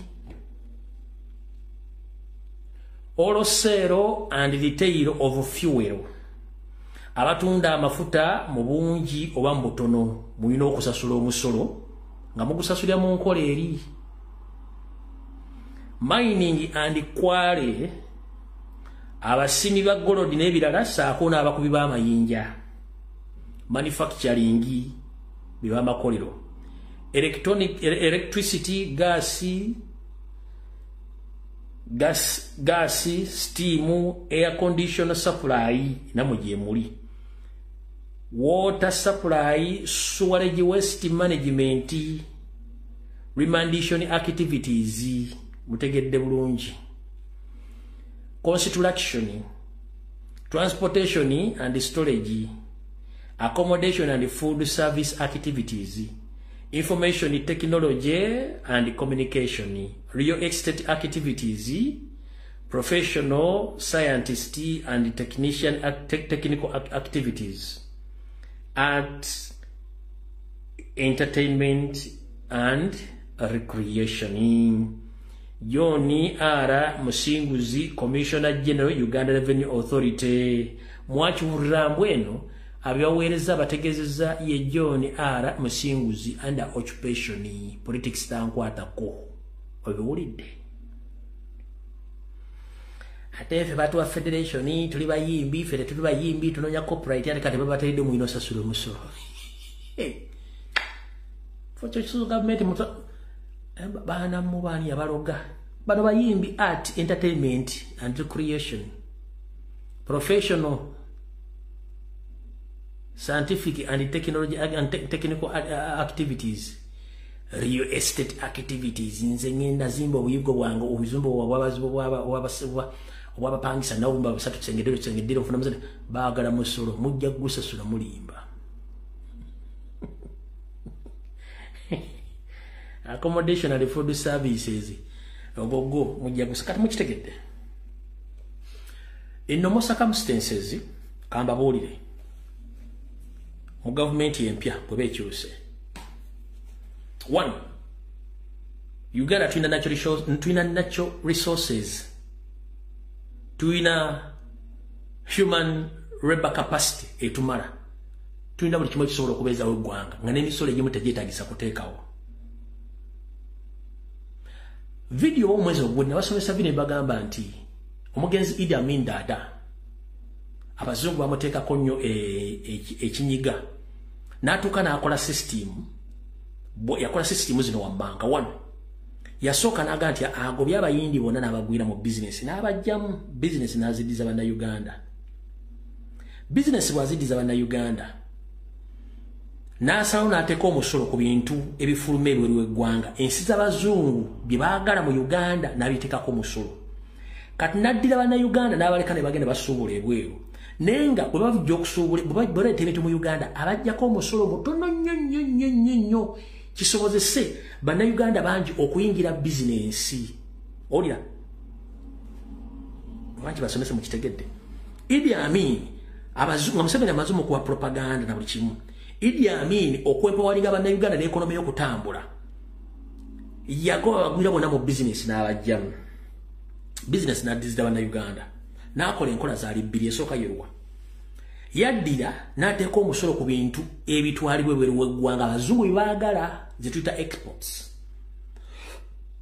n'addira imports bwe mugenda ne musuubula ne mubireeta mu Uganda n'abiteekako omusolo mutini nnyo kino kisobozese bannayuganda bangi okugenda okusuubula okuleeta ebintu mu Uganda kati ebintu bino omusolo omutono ku bintu ebiyingizibwa byawe betu bannayuganda bangi okukwata obusente obutono ogenda okusuubula ng'Amin akimanyi nti baleeta ebintu bino bitundibwa mu ggwanga one amaduuka state council ejjako omusolo revenue authority efunako akasolo landlord nannyini kizimbe afunako omusolo famire y'omusajja oyo asomesa abaana buli kimu kyonna kiriko omusolo n'akikola bw'ati ne kati Uganda export kuliko omusolo wagwonabe imports kuliko omusolo gulemesezza abantu ebizimbe biriko omusolo simanyika buli kimu n'okusumagira kuliko omusolo kati eggwanga werituusaawo kati mu Uganda empya ebintu byetwagala okukola biri visible birabikako one etteeka lyali clear nti omuntu akola mu government yenyigira mu business z'abantu ba bulijjo kati weewuuno lwaliro abali mu government bebaddukanya business z'abantu ba bulijjo kati akosa influence ya office ye n'akosa sente zajja mu government ng'azibbye n'atandika okulwana naawe afuna looni mu bank nga ne bank eyo gy'ofunyemu looni agiramu influence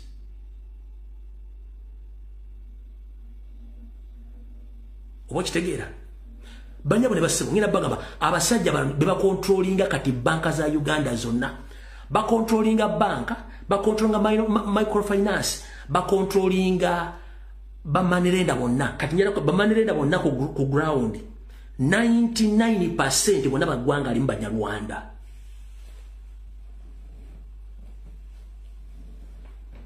so you can't compete with a foreigner aina capital kuva mu government nga security ye jalina ya government nga bayina mission eri indirect ya kubatalako byammwe nga temumanyi kati nanta bono ne mufera ine nanta bane mubbi mufere ne uli acha kunyonyola olya bulungi nnyo nanta bane mubbi wettake kayo ne uli acha kunyonyola muri mu kibuga oba muri mu town council njagala kubalabula bulabuzi waliwo abaami n'abasajja n'abakyala sorry baweebwa ensimbi nnyingi ensimbi ezo nga zaakuwola ensimbi ezo ziri mu Uganda yonna ensimbi ezo ne Kayunga wano weeziri bizinensi eno ewola ssente naye nga ekigendererwa si kukuwola awozizze business eno bwe bakuwola ssente ky'oteekayo ng'omusingo kye baagala so si ssente ze bakuwoze. Banyabo ne basebo abawola ssente bano tebakya balinda ogende mu ofiisi. Era bajja ne bakukonkona kasita balaba ng'olinayo akayumba oba akabanja. Ne bakugamba tuwola jangu weewole ku ssente. Kakati ennaku zino ffe abakazi abasajja mwatulekera obuvunaanyizibwa obuwerera abaana. Era bwe bagoba omwana olw'okubanga ffe bwe batugobera abaana tusula bubi. Kikyakola ng'agamba mwami omwana bamugobye jagaladde ku ssomero naye waliwo abawola ssente. Basobola tuwayo akakadde ne tuzaayo omwana wa. Omwami n'akubuuza onjagaza ki? Nti baagala endagaano ya waka. Batuweeyo akakadde kamu tuze omwana wa. Mu bbanga tono tujja kuba tuzikoze era tujja zizaayo. Naye ffe abakazi bwe tuba twagala ekintu omusajja teyeebaka. Era takukkiriza kwebaka paka omwana ngazzeeyo wa. Akati ng'okwata endagaano bw'ogiwa mukazi wo.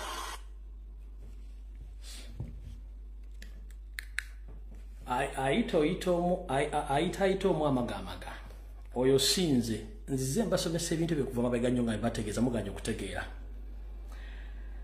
Mu sisitimu y'emu bagazzeeko sisitimu ya online conning abagirimbaganya Rwanda. Bateekawo bu app nga bu app obukuloosa nti bugaba ensimbi oba buzaazisa ssente zammwe zemutaddeyo oluweza obuwumbi nga ka app kaggalawo nga ssente bagenda nazo. Nabagambye mubende bakubya abantu basukka mu kakadde k'abantu. Teri radio yakyogeddeko, teri wadde TV yakyogeddeko. Saudi Arabia ne Qatar babbya abaana ababbye namba balina z'Ebungereza nenga bali Uganda bagenza okugenda nti details okebera ng'era abanyalo ne bali mu kintu ekyo. Kati ngenda kuga app zonna eziri ez'oku online nga zirimu ebintu bya ssente simanyi charity biki byonna bonna ye group y'emu. Ebyo byonna bikola under occupation okuleka ng'oli tayo nga toyina kyogenda kusigaza. Okwata ssente zo n'owerera omwana ate bw'amala okusoma n'omunoonyeza omulimu n'omunoonyeza passport afuluma agende ebweru. Eggwanga lyali gasizaaki? Abaana abo bafiirayo. Wonna bagamba temuvuma bakadaama. Nalwana wano n'abavubuka ku social media baga temuvuma abaana bayita ba house managers. Lwaki? Ngera kugamba abaana abo obuwala ebitundu 6 ku buli 100 abaana abasinga obungi bambala senior 4. Ekitono nnyo bambala senior 4 bategeera. Wabula bw'atunuulira gy'avudde ssente muzadde ze yamuteekamu obufumbo bwamulema oba kiki enkozesa gye bamukozesa n'endya gy'alyamu n'ensula gy'asulamu. Omwana oyo aba alina okunoonya ekintu ekigenda omubuzaabuza obwongo. Lake naafumwa nnyamba ne mukitegeera. Ne mbaga temuvuma baana abo. Mutemanyi kye bayita stress buli mu nnyumba ya Muwarabu. Abaana bakolanga balubu. Balubu ogiyingizaamu waggulu efulumamu efudde. N'abaana abo okufuluma mu bibaba by'Abawarabu zibeera ssaala. Abaana basinga obungi tebatoloka nti okutoloka toluza nti batoloka baagadde. Yave Kampala ali ku ndagaano ndala atuuse Saudi Arabia aliyo birala. Atuuse Saudi Arabia okusaba musasula. Omwana boss ayagala mukozesa. Boss kennyini ayagala mujja kiwojjolo. Emmere okulya lutalo. Bamutambuza bamu nyumba enaddamu eri ava mu nyumba. Omwana banga akola mu nyumba 3 ng'afuna akakadde kamu. Gwe omwana omusubidde agenda kubeera atya mentally. Agenda kubeera disturbed. Abaana bakolebwa seculiko. Mu nsi ezo zonna. Abaana abayimirira okuva ku makya mpaka esaazi bakola sizimanyi ng'akutta omuggo. Olumu talidde breakfast, olumu ne lunch tagiridde ng'alina okudde mu bed space oba mu accommodation gy'asula. Either yeefumbire. Alowooza ewaka, alowooza obusente bw'afuna, alowooza obudde bwe yamala ng'asoma, n'agatta ebintu bingi. Omanye nti wali kintu kisinga kusuula bantu ddalu nga kugatta ebintu byewayitamu mbuto ng'osoma nga byokola tebikwatagana ne byewasoma. Oli mu kubonaabona nga ne by'obonaabona si wammwe, omusajja akumanyira Muwarabu ogenda ogatta ebintu bingi nnyo ogenda okulira ng'otabuka kati nabagamba musooke muleke ba house managers tembavuma temuvuma ba Seculiko avuma wa Seculiko ng'omwana yafuna miliyoni agenda okumala ogisaasaanya nga wala yasigaza $5,000 mu bulamu naye nga ne bagiwereze waka bagibbye ayina omukazi n'abaana omwana yalizimbadde enju ne gwawadde ssente ze Kampala amutetenkanyize ka bizinesi ssente zazibba ne gwawadde ssente amunoonyeze kaploti ssente azibba ne gwawadde amuzimbira akayumba kakiwi kimu ekisenge eddiiro abba ssente kati disappointment eri ku baana abo ogenda gisanga luddawa era ani agenda obbogerera omwana ayinza okuŋŋanya akaserekeraga nti nkoze Saudi Arabia emyaka 3 kanoonye visa ngende mu nsi esinga kuwano abasajja abafere bali ku online abakola visa nabba omwana miliyoni ze 10 n'amusiranya omwana oyo osuubira agenda kusigala kyekimu kino kyonna ekitukozesa ekintu ekyo bufuzi buli mu Uganda ffe bazadde baffe okutuweerera n'okutuuka we tuli namwe abali e Bulaaya bazadde abasinga tebakolanga mu gavumenti bakolanga mirimu gyalejjalajja kusuubula mwe lwaki temwasobola kusuubula kubanga system musanze efudde abakazi n'abasajja bakolanga mu Kampala batunda amawule batunda emirondo batunda ebibiriti batunda ebikwaso bagula amataka ne bazimba it is impossible right now bagenda ne basuubula nakasiro ne batu it is impossible now kubanga business bagisettinga nga tekyasoboka kino kitubagamba tukyuse ensi Uganda etumala ina buli kimu nosanga omusajja ng'akutte essimu asamidde nga kagiga kakalu ku mudaala awaana Museveni ne mubuuze owaayo okola mulimu kitagenda kunnyonnyola kubanga alina essimu bwamu emitwalo 10 ndivuma kyamu najja n'amuvuma bwamu ebitwalo abigenda olombesera omulumbu ye omujje ku mulamwa ne bagimu najja ne mubuuze owaayo tagenda kunnyonnyola waasula tagenda kunnyonnyola famire ye abala baalemwa n'ekyeyo ne badde e Kampala Uganda is more than what you think. Ngoyagala okutegera Uganda is more than what you think. Kankusomere kiwandiko kya Churchill. Mayinza bwino mba naye.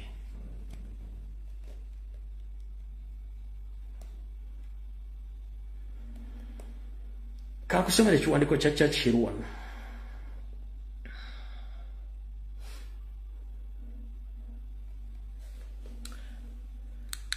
Ochiraba bachita the Uganda Protectorate. Ochiraba the Uganda Protectorate. The Uganda what? Protectorate.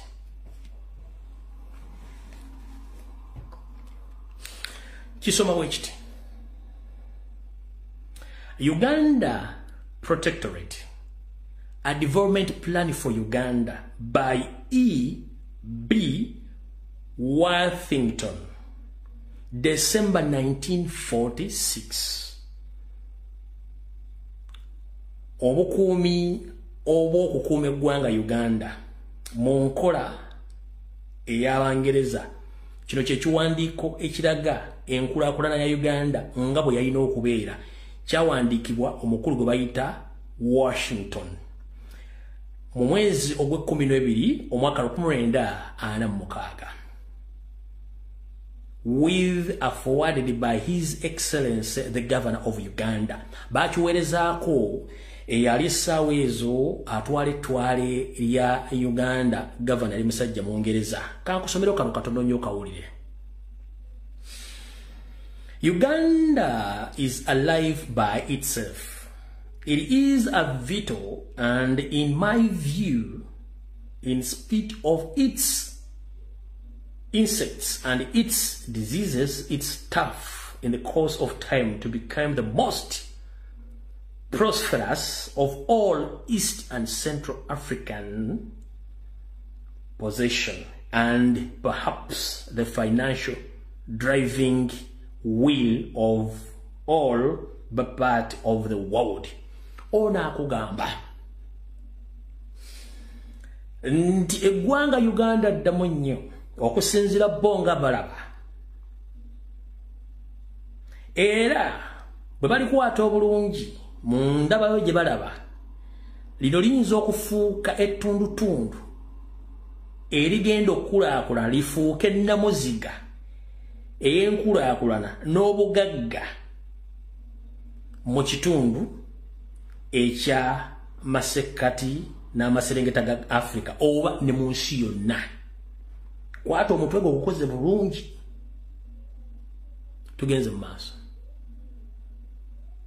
My counsel plainly is concentrate upon Uganda. Nowhere else will the results be more brilliant, more substantial, or more rapidly realized. Washington Churchill mulukumurenda nya kati mulukumurenda nya saaliwo naawe tewaliiwo. Ekyatumisa Uganda part of Africa okimanyi kati kankunnyonnyole. Omuzungu Omungereza n'Omumerika bamanyi Uganda kyetegeeza.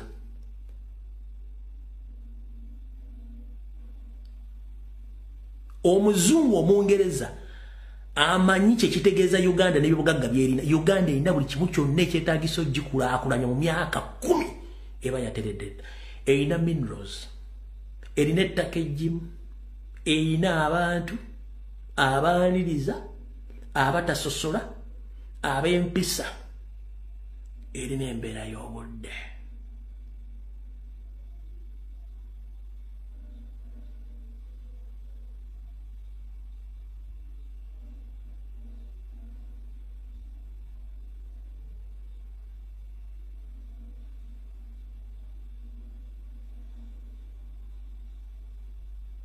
Erina buli kimu. Ffe kitulwana tufu obukulembeze obw'amazima ng'amateeka gakola. Sina kinnoona kirala, sina kifo kyenjagala. Kyenjagala mu bukulembeze bukyusa emirembe, amateeka gakola. Minerals zaffe buli zivaayo zitundibwa akatale k'ensi yonna mirembe, buli Munnayuganda yeeyagala, amateeka gakola. Ng'ensi endala zi Dubai zaani zonna twazirima, twali mu maaso gaazo ne tuseebengerera. So under occupation. Bw'obanga ssente za Uganda zikola Somalia mu bintu bitatugasa, ssente za Uganda zikola Kenya mu bintu bitatugasa, ssente za Uganda zikola Tanzania mu bintu bitatugasa, ssente za Uganda zikulaakulanyizibwa mu bintu bitatugasa, ziri e Congo mu bintu bitatugasa, ziri e South Sudan mu bintu bitatugasa, ziri e Ethiopia mu bintu bitatugasa. Singa baali bagala kukulaakulanya Uganda nga nsi yawo twandibadde tuli luddawa.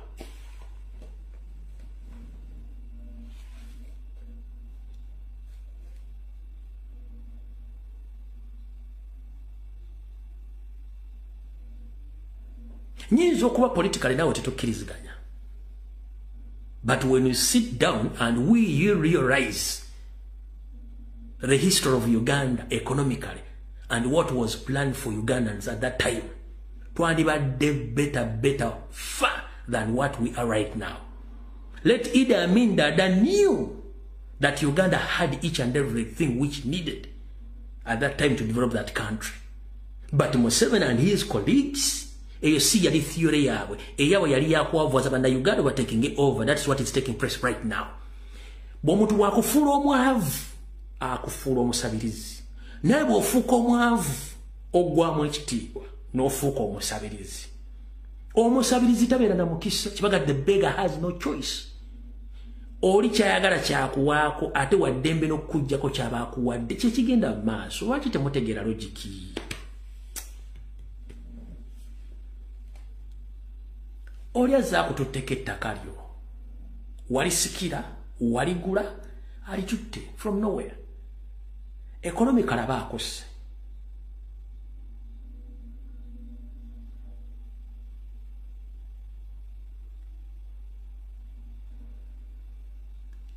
Gwoba oyagala kutegeera kankubula ebigambo bino. Nazzi kuno twali tumanyi nti abazungu bagagga nnyo era nga omuzungu bw'ajja mu gatuga ha oyo binnyokondo. Nga bulabu kale nyoga bano bagagga nga owulyamu n'ekikonti omuzungu azze oyo alina buli kimu. kye tutamanya nti ate bo baavu nnyo n'okutusinga. Mukulu Eunice nkubuuzizaako muganda Haji Eunice nkulamusizaako Ebungereza. Mwenna abali kuno kabiri bataata bange bakojjaga basenga bange nga temunagenda mbula mwali mayiti abazungu bagagga nnyo akiwaka na wandika no tisi kituufu. Ngero omuzungu bw'ajjeera tuga nti abo bagagga baambala ssente bazirina. Si bwe kyali. Njagala kiwaka na wandika wano message nti nedda lumbu yalimba. Abazungu bajjanga mu Uganda nga tugamba awo ng'omwegomba n'omwegomba ng'oluza balina ssente kumbe nabo bulasi. Kansooke nkubulira olwaleero. Boy wange Rwanda nnyo Uganda ekyuke oli mugagga nnyo n'okusinga ky'olowooza. Boy wange Rwanda nnyo join struggle oli mugagga nnyo n'okusinga bw'olowooza. 1 osobola okuowninga ettaka. 1 osobola okwezimbira ennyumba yo. 2 osobola okwerundira ebisolo byo. 3 osobola okusobola okulima emmere yo. 3 osobola otambula ebbanga lyonna. 3 okyayina social capital. Nti when you are block osobola n'ogenda oli ewa ssengawo n'oli ewa anti wo n'oli ewa mukwano gwo n'ogenda ku pata mweno bizungu tebiriyo. Teri muzungu mugagga bonna babateekamu system ne bakoloninga ne bateeka bwete. Omuzungu akola mpaka kuwulira obirwa afa ne batasobola kukola mufulumya nnyumba nabeera ku street. Njagala ombuulireyo bannansi b'Amerika basula ku street si bannansi. Bannansi b'Abungereza basula ku street si bannansi. Genda mu European country nabasule Canada bannansi basule Canada basule kubanga bwatuuka system nga takyagisobola ng'emukasuka. Which is not okay, which is not the same in Uganda.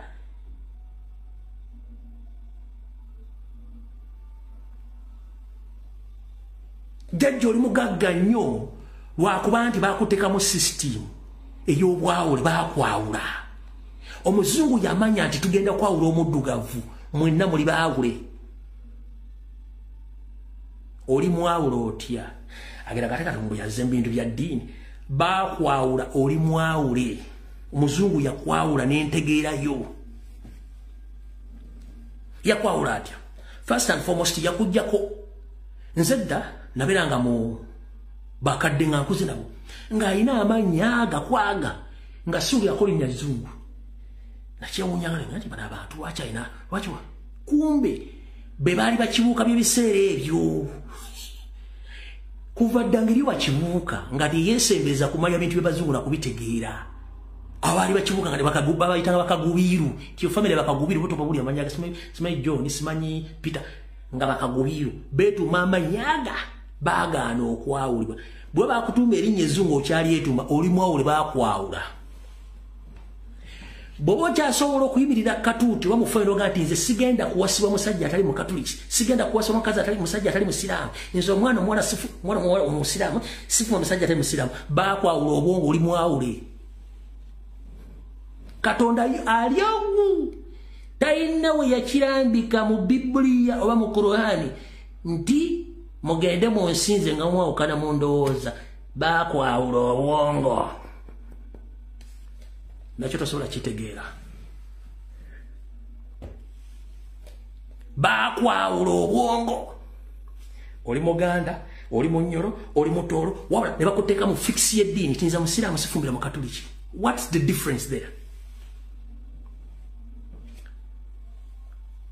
If you still believe in that nonsense, then you're a fool. We are all human beings, believe in one man, that is God. So, bw'oba okyanze omwana omuwanga omukatuliki tafumbirwa mu Siraamu, nonsense. Nze omwana wange omuwala atafumbirwa omwana omuwala Musiraamu, tafumba muntu atali Musiraamu, nonsense. Mugenda kuyingira mu ggulu omuliro gubookye, gugenda bookya mpaka kuwulira bubi, kubanga mwagaana okutegeera nti baabawe mwenna muli baawule babawula n'entegeera yammwe. Nze owange oba omwana wange oba Musiraamu oze omukatuliki oze omuprotestant nkuwatwala.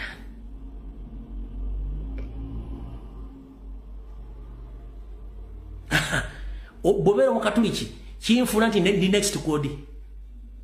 Ni Protestant kinfuna nti ndi next to God. What the Protestant mean, what the Catholic means, what the Muslim mean, we are all human beings. Tetulina njawulo mwate kati ono mukatuliki wa blue, ono Protestant wa red, oli Musiraamu wa green. No, ffenna tuli mu kkala y'emu tuli baddugavu. Just baatufuula baawulo butategeera. Boy wange nkugamba fuuka kibuuka. ebintu ebireme kuwawula mu bwongo tegeera ensinga bwetambula nyongera okujjukiza Katonda gyali ekyo tokirumangamu Katonda gyali tokirumangamu togezanga n'ozanyira ku bintu byonna Katonda gyali ebisigadde binakozesa matwego okwesalirawo naye nkugamba muve mu nkola y'obwawule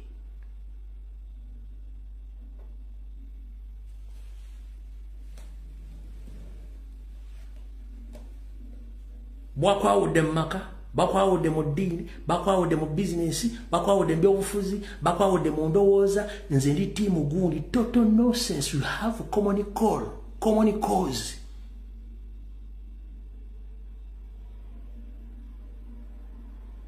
nze nga bwondaba bwendi kyoyagala kyenkuwa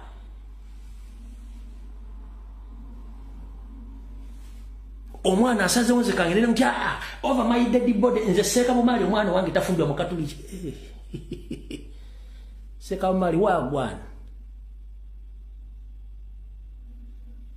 nze John wange tejjayo musiramu tejjayo John osobola otambulanga John osobola otambulanga John muleke ensi etambulenga bw'olina okutambula mubuulire bantu kweyisa bulungi nakubeera nampisa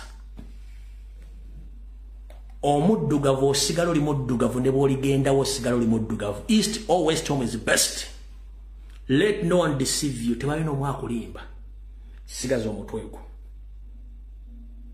bw'oba oli mukatuliki ng'omuyisiraamu asimye omwana wo muweeyo tokukuluma bw'oba oli muyisiraamu ng'omwana alina choice ya musajja wa ddiini muweeyo Katonda yamanya yasalawo neyo mentality ey'obwawule nga bakwawulemu njala bakwawuddemu obwongo nti mutereere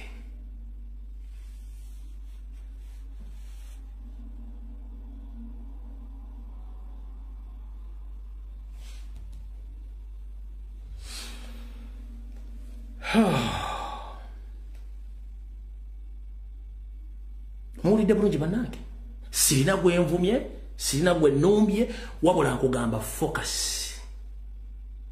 the moment you become a team nga twatandika struggle nga tetulina team tuli ku president that means gwavadda ku mulamwa gwa struggle wafuuka team tena gyegenda kutwala bana video ewedde tusikane ku lunaku olwokusatu oba essaawa yonna obaawo ekiba kibaluseewo video ewedde mukama bankuumire bwala mwononeka batwale nga nange bwala nyononeka nanga netic mbaagala nnyo okwetola ensi yonna gye mulabira video zino tulwane nnyo okukyusa eggwanga lyaffe ekisembayo lwanira eggwanga lyo nga tolina kyoyagala politics ajja kunyumira beera mu struggle nga tolina kyoyagala nga kyoyagala kiri kimu kukyusa ggwanga lyo mu ngeri yonna esoboka tusabire baganda befuna bali mu makomera n'abo battibwa ku lw'eggwanga eryo politics ajja kunyumira nnyo jjafuna nnyo emirembe nga tolina ttiimu nga tebakuwadde ekyojamuyo okukyusa bwongo bwo politics ajja kunyumira nnyo ng'oli self-minded independent ng'olina obwongo buyimiridde wekka ajja kunyumira nnyo then the moment kasita bakuteekamu koodi ndi ttiimu gundi baba maze okuwabuluzaamu mukitegedde bulungi mukama bankuumira atakuumira mpeera mwenna bakuume gyemuli tulisinkana mu Uganda empya Katonda bwali bayagadde musabire nnyo pulezidenti n'abakulembeze abalala video nkigadde mweraba